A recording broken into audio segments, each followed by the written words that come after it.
आप सबों को यीशु सहाय जोहार। गुड फ्राइडे के पावन अवसर पर कुछ अद्भुत या कहें यूं कि बहुत विचित्र घटनाएं घटी जिस पर हमको ध्यान करना बहुत ज़रूरी है। ऐसे तो कई सारी बातें हैं जिसको हम लोग सोच सकते हैं, जैसा प्रभु यीशु मसीह का चेला यहूदा इस्करियोती जिसने प्रभु यीशु मसीह को धोखा दिया, 30 चांदी के सिक्कों में उसको बेच डाला और बाद में वह आत्महत्या कर लिया। ये भी एक विचित्र घटना है। पिलातुस जो उस समय का सबसे बड़ा गवर्नर था, हाकिम था, उसने सबके सामने प्रभु यीशु मसीह को निर्दोष करार दिया। और सबसे विचित्र बात कि वो सारे यहूदियों के सामने, एक बहुत बड़ी भीड़ थी उसके सामने, अपना हाथ धोता है और या गवाही देता है कि यीशु निर्दोष है। फिर ये भी सोच सकते हैं कि सूबेदार जिसको ये सब काम करने के लिए, अरेंजमेंट करने के लिए दिया गया था कि इन तीनों को मौत के घाट उतार दिया जाए, वो भी गवाही देता है कि निश्चय यह धर्मी जन था या परमेश्वर का पुत्र था। ये भी अपने आप में एक विचित्र घटना है। लेकिन इनसे भी परे जो बातें हैं वो यह है कि उस दिन बाइबल कहती है कि जब प्रभु यीशु मसीह को क्रूस पर चढ़ाया गया था तो दोपहर से लेकर तीसरे पहर तक जो है सारे देश में अंधकार छा गया। मेरे साथ आप देख सकते हैं, मत्ती उसका 27 अध्याय 45 पद में लिखा हुआ है, दोपहर से लेकर तीसरे पहर तक सारे देश में अंधेरा छा गया।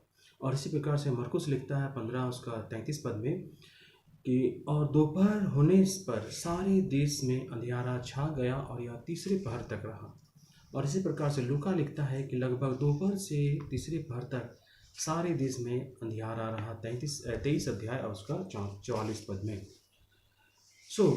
पहले तीनों सुसमाचार के लेखकों ने ये बातें देखी और ये सचमुच में विचित्र घटना था, इसीलिए इन्होंने इन्हें बाइबल में अंकित किया। दोपहर के समय सूर्य का प्रकाश ना देना अपने आप में एक विचित्र घटना है। देखिए, उस दिन कोई सूर्य ग्रहण नहीं था, है ना। सूर्य ग्रहण होने से हम लोग जानते हैं कि सूर्य ग्रहण होने से थोड़ा अंधकार छा जाता है, लेकिन इतना अंधकार नहीं छाता कि हम लोग ये नहीं कह सकते कि उस दिन पूरा अंधकार छा गया है। और सूर्य ग्रहण जो है 2-3 मिनट 4 मिनट का होता है, लेकिन ये 2-3 घंटे का नहीं होता है, ठीक है। और आज विज्ञान इतना विकसित हो चुका है कि हम लोग ये भी पता लगा सकते हैं विज्ञान के माध्यम से कि पिछले 5 से 6 वर्ष में कब कब सूर्य ग्रहण हुआ था और कितना उसका समय था। तो ये सब विज्ञान की बातें हैं, लेकिन बाइबल के अनुसार उस दिन सूर्य ग्रहण नहीं हुआ था, लेकिन उस देश में अंधकार छा गया था। दूसरा, हम लोग ये सोच सकते हैं कि हो सकता है कि बादल जो है सूर्य को बहुत ज़्यादा घना बादल होने से भी सूर्य का प्रकाश पृथ्वी पर नहीं आता है, लेकिन हम इस समय में भी, इस सिचुएशन में भी ये नहीं कह सकते कि पूरा अंधकार छा गया। तो निश्चय उस दिन कुछ हुआ था। तो हम लोग इस बात पर ध्यान कर सकते हैं कि सूर्य ने अपना प्रकाश खो दिया था। वह इसलिए कि वो जानता था कि सृष्टिकर्ता क्रूस पर चढ़ाए गए हैं। उस दिन का गवर्नर पिलातुस ने कहा कि उसमें कोई भी दोष नहीं, वह निर्दोष है। तब पर भी यहूदियों ने जोर किया कि उसे क्रूस पर चढ़ाया जाए, उसे क्रूस पर चढ़ाया जाए, और अंततः उसे क्रूस पर चढ़ा दिया गया। वह संसार जिसमें हमारा प्रभु यीशु मसीह आया था, वह पाप से भरा हुआ संसार था, और पाप अंधकार को दर्शाता है। इसलिए प्रभु यीशु मसीह ने कहा यूहन्ना 8 अध्याय 12 पद में कि जगत की ज्योति मैं हूँ, और जो मेरे पीछे हो लेगा वह अंधकार में ना चलेगा परंतु जीवन की ज्योति पाएगा। प्रभु इस बात से भली भांति अवगत थे कि संसार अंधकार में है और प्रकाश की आवश्यकता है। जो यीशु मसीह के पीछे चलते हैं वे अंधकार से दूर हो जाते हैं। प्रभु यीशु मसीह इस संसार में जो अंधकार था उसे खत्म करने के लिए आए थे। इसलिए यदि उस समय सूर्य ने अपना प्रकाश खो दिया तो वह इसलिए कि सूर्य जान गया है ना कि यहाँ कुछ गलत हो रहा है, कुछ अनुचित हो रहा है, इसलिए उसने इस अनुचित कार्य पर अपना प्रकाश डालना नहीं चाहा।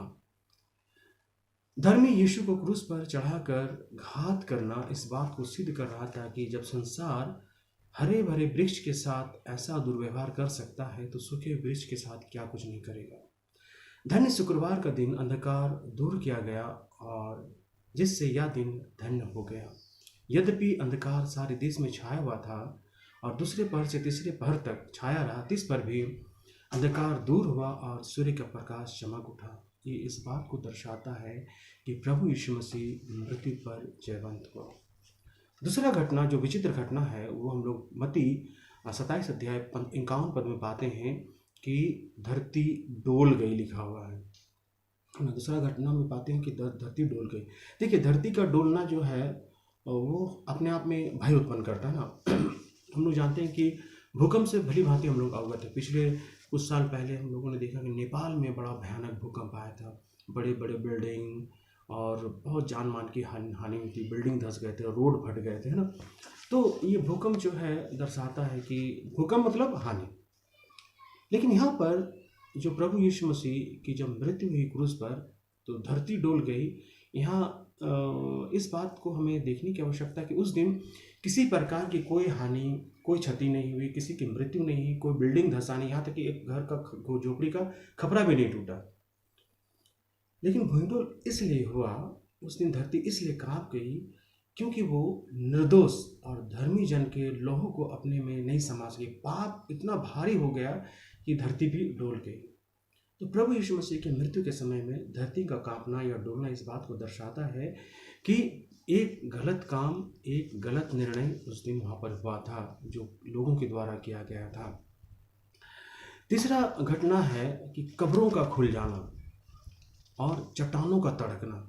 देखिए, यरूशलेम की भौगोलिक दशा पर अगर हम लोग ध्यान करें तो वहाँ बड़ी बड़ी चट्टानें नहीं हैं, लेकिन तब पर भी उस दिन लिखा हुआ है कि चट्टानें तड़क गई, चट्टानें फट गई। मतलब कि परमेश्वर जो दुखी हो गया कि उसका इकलौता पुत्र क्रूस पर मारा जा रहा था, जिसने अपने इकलौते पुत्र को, परमेश्वर ने अपने इकलौते पुत्र को दे दिया संसार के लिए ताकि लोग उसके द्वारा जीवन पाएं और बहुतायत का जीवन पाएं, लेकिन लोगों ने उसी को मार डाला। तो परमेश्वर का दुख जो है किस पर प्रकट करे? मनुष्य जाति पर तो प्रकट नहीं करेगा अपना क्रोध को, है ना। तो उसने वो चट्टान का तड़कना बताता है कि परमेश्वर उस दिन दुखी हुआ। कब्रें खुल गई, लिखा कि कब्रें जो है फट गई, खुल गई और बहुत सारे मुर्दे जो है जी उठे। बहुतों ने इसको देखा। अर्थात कब्र इस बात को बता रहा है कि जिस यीशु को तुम लोगों ने क्रूस पर मार डाला उसे अब कब्र में डालने की गलती मत करना, क्योंकि कब्र उसको बहुत दिन तक रख नहीं सकेगा, बहुत दिन तक कुछ पल भी नहीं रख सकेगा, क्योंकि यीशु जिंदा खुदा है। तो कृष्ण मेरे प्रियो, ये जो 2-3 घटनाएं हैं अपने आप में विचित्र घटना है। यहूदी जाति में बहुत कुछ वर्तमान काल में जैसे हम लोग देखते हैं कि बहुत सारे लोग अपने कब्रों को बहुत बड़ा बड़ा बनाते हैं। तो यहूदी जाति लोग भी बहुत बड़ी बड़ी कब्रें बनाते थे, है ना। वे लोग मूर्ति पूजा या अन्य पूजा को लोग छोड़ दिए थे जो मिस्र से जब वो लोग निकले थे, है ना। लेकिन अब वो सच्चे परमेश्वर की तलाश में थे, लेकिन उनसे ये गुनाह हो गया। अब परमेश्वर जो है उनको बता रहा है कि नबियों या अन्य लोग जो तुम्हारे पूर्वज हैं उनकी पूजा, उनकी आराधना करने की आवश्यकता नहीं है। तुम सच्चे परमेश्वर की ही उपासना करो ना। दूसरा अगला हम लोग आश्चर्यक्रम देखते हैं कि जिसको हम लोग पाते हैं मत्ती 27 अध्याय 51 पद में और मरकुस 15 अध्याय 38 पद में। ये मंदिर का पर्दा जो है ऊपर से नीचे तक फट गया। ये अपने आप में बहुत ही विचित्र घटना है। देखिए, मंदिर जो है 3 भाग में है। पहला आंगन का भाग और दूसरा पवित्र स्थान और तीसरा जो है महापवित्र स्थान। आंगन तक आम आदमी जा सकता है और पवित्र स्थान तक जो है याजक लोग ना, पुरोहित लोग जा सकते हैं। और महापवित्र स्थान में साल में एक बार महायाजक जो है जाता था आराधना करने के लिए।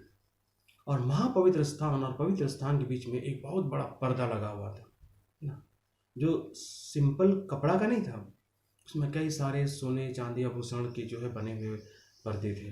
बहुत बड़ा पर्दा, कम से कम 20 फीट का पर्दा होगा।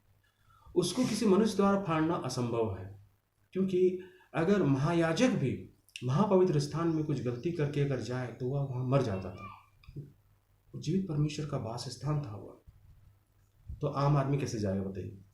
तो वहाँ पर जब प्रभु यीशु मसीह क्रूस पर अपना प्राण दिए, तो लिखा हुआ है कि मंदिर का पर्दा ऊपर से नीचे तक फट गया। इसका मतलब ये है कि अब किसी भी प्रकार की बिचवाई या किसी प्रकार की मध्यस्थता की कोई आवश्यकता नहीं है। आप और आपका परमेश्वर, डायरेक्ट कॉन्टैक्ट। यीशु मसीह के द्वारा हम अपने परमेश्वर पिता से डायरेक्ट बात कर सकते हैं, है ना। अपनी प्रार्थना और निवेदनों को दे सकते हैं। हमारे लिए कोई मध्यस्थता की आवश्यकता नहीं, हमारा यीशु मसीह ही हमारा मध्यस्थ है।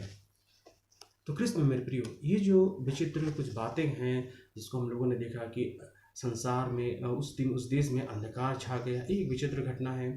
फिर सूर्य ने कब्रों का खुल जाना, चट्टानों का तड़कना, और फिर मंदिर का पर्दा ऊपर से नीचे तक फट जाना, इन सब बातों को हमें स्मरण करने की आवश्यकता कि निश्चय प्रभु यीशु मसीह उस फ्राइडे के दिन में, है ना, जो हमारे लिए गुड है, एक परमेश्वर के साथ जो रिश्ता हमारा खो गया था आदम की वाटिका में, प्रभु यीशु मसीह के लहू के द्वारा वो रिश्ता फिर से हमारा परमेश्वर के साथ जुड़ गया। प्रभु यीशु मसीह की आशीष और बरकत आपके जीवन पर सर्वदा बना रहे। आमीन। यीशु सहाय।